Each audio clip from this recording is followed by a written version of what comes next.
Hello friends, আসসালামু আলাইকুম। আজকে আমরা জানবো কীভাবে সহজে ইংরেজিতে মে এবং মাইটের ব্যবহার করতে হয়।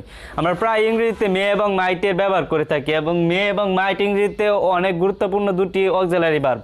তাই আজকে চলুন জেনে নেওয়া যাক যে কীভাবে মে এবং মাইটকে ইংরেজিতে ব্যবহার করতে হয়। মে এর বাংলা অর্থ কী? মে এর বাংলা অর্থই হলো হয়তো পারি বা পারো বা পারে, হয়তো পারি পারো পারে ইত্যাদি হলো মেয়ের বাংলা অর্থ। মেয়েকে আমরা এই অর্থ অনুসারে ইংরেজি বাক্যে সহজেই ব্যবহার করতে পারবো। যেমন চলুন দেখে নেওয়া যাক মেয়ের কিছু উদাহরণ। যেমন প্রথম উদাহরণটি হলো আই মে ড্রাইভ কার্স, আমি হয়তো গাড়ি চালাতে পারি, হয়তো পারি। প্রথমে মে যদি আমরা সহজে ব্যবহার করতে চাই তাহলে আমরা একটি স্ট্রাকচার বা গঠন মনে রাখতে পারি। মেয়ের ব্যবহার করার স্ট্রাকচারটি হলো প্রথমে একটি সাবজেক্ট, তারপর মে, সাবজেক্টের পরে মে, তারপর ভার্বের প্রেজেন্ট ফর্ম এবং তারপর বাকি অংশ। সাবজেক্ট প্লাস মে প্লাস ভার্বের প্রেজেন্ট ফর্ম প্লাস বাকি অংশ। আমাদেরকে সবসময় মনে রাখতে হবে যে মেয়ের পরে আমাদেরকে মে হলো একটি মডাল অক্সিলারি ভার্ব এবং মডাল অক্সিলারি ভার্ব যে কোনো ধরনের মডাল অক্সিলারি ভার্বের পরে আমাদেরকে ভার্বের প্রেজেন্ট ফর্ম বসাতে হবে এবং মেয়ের পরেও ভার্বের প্রেজেন্ট ফর্ম বসাতে হবে। মে হলো একটি মডাল অক্সিলারি ভার্ব, তাই মে ভার্বের একটি ডিমান্ড বা চাহিদাই হলো মে ভার্বের পরে ভার্বের প্রেজেন্ট ফর্ম থাকতে হবে। আমরা জানি যে ইংরেজিতে ভার্বের বেসিকলি তিনটি ফর্ম রয়েছে, এগুলো হলো প্রেজেন্ট ফর্ম, পাস্ট ফর্ম এবং পাস্ট পার্টিসিপাল ফর্ম।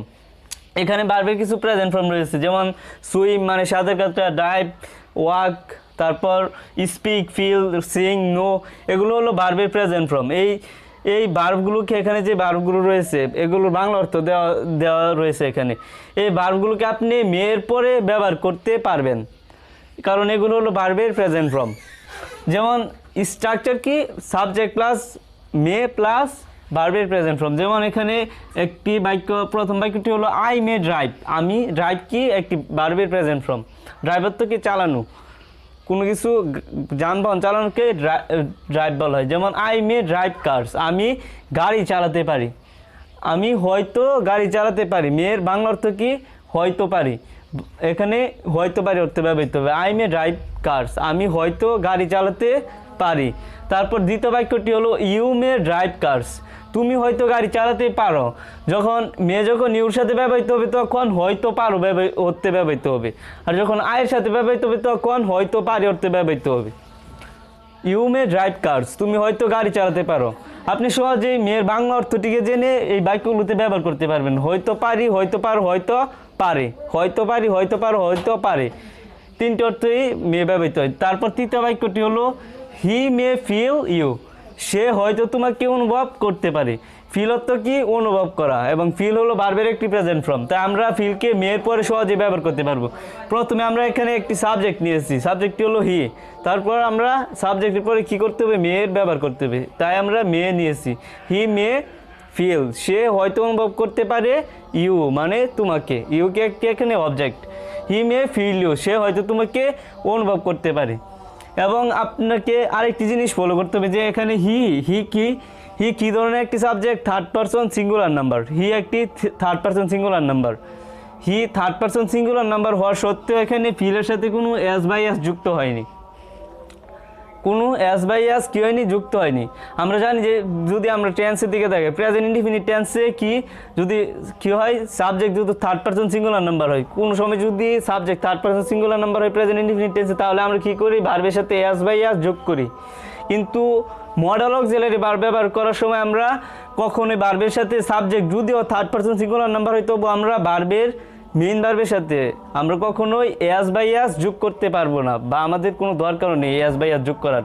সবসময় ভার্বের বেস ফর্ম হবে যখন আমরা মে বা মাইট ব্যবহার করব, বা যে কোনো ধরনের মডাল অক্সিলারি ভার্বের পরে subject third person singular number হলেও আমাদেরকে ভার্বের প্রেজেন্ট ফর্মের সাথে কোনো এস বাই এস যোগ করতে হবে না বা করা যাবে না। হি মে ফিল, সে হয়তো অনুভব করতে পারে, ইউ মানে তোমাকে, সে হয়তো তোমাকে অনুভব করতে পারে। তারপর চতুর্থ নাম্বার বাক্যটি হলো Robin may feel you, Robin একটি নাম এবং noun, Robin may feel you, এবং এই বাক্যে একটি subject, Robin may feel you, Robin হয়তো তোমাকে অনুভব করতে পারে। রবিনকে একটি থার্ড পারসন সিঙ্গুলার নাম্বার, কারণ যে কোনো ধরনের একটি নামই কি third person singular number. Robin একটি third person singular number, third person singular number হওয়ার সত্ত্বেও এখানে ভার্বের সাথে ফিল ভার্বের সাথে কী হয়নি, এস বাই এস যুক্ত হয়নি। কারণ কি মে ফিল ভার্বের পূর্বে মে রয়েছে। মে কখনোই কোনো ভার্বকে অ্যাজ বাই অ্যাজ যোগ করতে দেয় না। Robin may feel you, Robin হয়তো তোমাকে অনুভব করতে পারে। রবিন মে ফিল, রবিন হয়তো অনুভব করতে পারে ইউ মানে কি তোমাকে।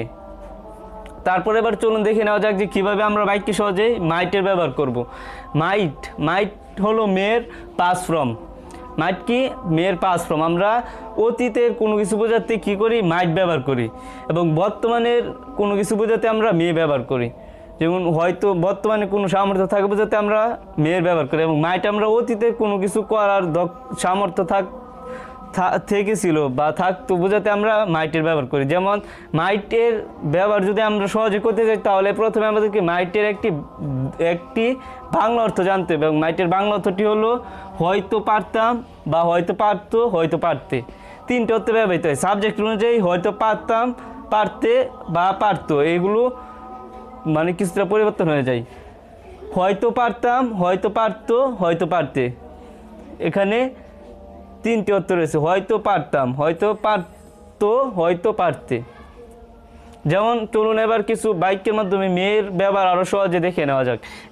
এখানে প্রথম বাক্যটি হলো আই মাইট, এবং মেয়ে আমাদেরকে বাক্যে ব্যবহার করার সময় সেম স্ট্রাকচার ফলো করতে হবে, যে স্ট্রাকচারটি আমরা মেয়ে ব্যবহার করার সময় ফলো করেছিলাম, যে প্রথমে একটি সাবজেক্ট, তারপর কি মেয়ে বা মাইট, তারপর ভার্বের প্রেজেন্ট ফর্ম। মে মাইট বা can could shall should will would, যে কোনো ধরনের অক্সিলারি ভার্বের তাদের ব্যবহার করার সেম স্ট্রাকচার। এই স্ট্রাকচারটি কি সাবজেক্ট প্লাস বা যে কোনো ধরনের অক্সিলারি ভার্ব প্লাস ভার্বের প্রেজেন্ট ফর্ম, বা তারপর বাকি অংশ। Subject plus auxiliary verb plus ভার্বের প্রেজেন্ট ফর্ম প্লাস বাকি অংশ। এখানে মাইটও কি একটি অক্সিলারি ভার্ব, তাই এই মাইট ভার্বের পরে আমাদের সবসময় ভার্বের প্রেজেন্ট ফর্ম রাখতে হবে। যেমন এখানে প্রথম বাক্যটি হলো আই মাইট নো ইট, আমি হয়তো এটা জানতে পারতাম। নো হলো একটি ভার্বের প্রেজেন্ট ফর্ম, এবং নো ভার্বটির অর্থ কি এখানে রয়েছে, নো ভার্বের অর্থই হলো জানা। আই মাইট নো, আমি হয়তো জানতে পারতাম। ইট মানে ইহা বা এটা। আই মাইট নো ইট, আমি এটা জানতে পারতাম। হয়তো পারতাম অর্থে ব্যবহৃত হয়েছে। যখন আয়ের সাথে ব্যবহৃত হবে তখন কি অর্থ হয়ে যাবে মাইটের, হয়তো পারতাম। আই মাইট নো ইট, আমি হয়তো এটা জানতে পারতাম। যে তারপর দ্বিতীয় বাক্যটি হলো হি মাইট নো ইট, হি মাইট নো ইট, সে হয়তো এটা জানতে পারতো।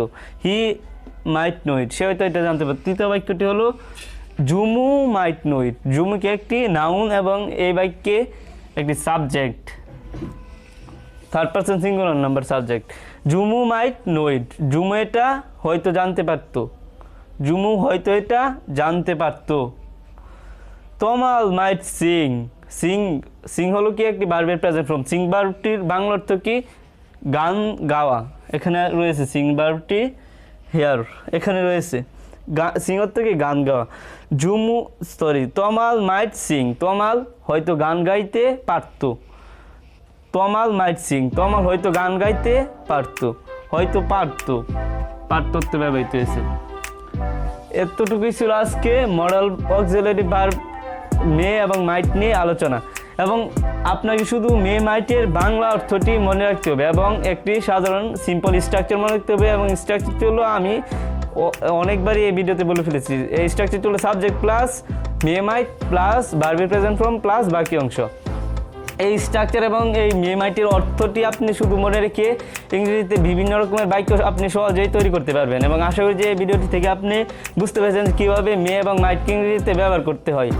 যদি আপনার এখনও কোনো কনফিউশন থেকে থাকে মে এবং মাইটের ব্যবহার নিয়ে, তাহলে প্লিজ আমাকে কমেন্টে জানিয়ে দেন, আমি আপনার কমেন্টের উত্তর দেওয়ার সর্বোচ্চ চেষ্টা করবো। And thanks for watching the video, have a nice day, আসসালামু আলাইকুম।